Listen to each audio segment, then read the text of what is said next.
دوست نہیں رکھتا۔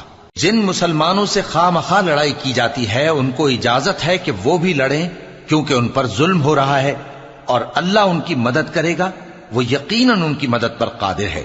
یہ وہ لوگ ہیں کہ اپنے گھروں سے ناحق نکال دیے گئے، انہوں نے کچھ قصور نہیں کیا، ہاں یہ کہتے ہیں کہ ہمارا پروردگار اللہ ہے۔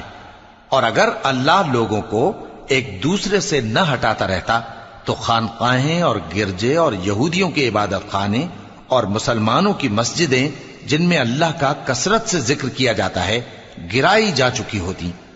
اور جو شخص اللہ کی مدد کرتا ہے اللہ اس کی ضرور مدد کرتا ہے، بے شک اللہ توانا ہے، غالب ہے۔ یہ وہ لوگ ہیں کہ اگر ہم ان کو ملک میں حکومت دے دیں تو نماز قائم کریں اور زکوٰۃ ادا کریں اور نیک کام کرنے کا حکم دیں اور برے کاموں سے منع کریں، اور سب کاموں کا انجام اللہ ہی کے اختیار میں ہے۔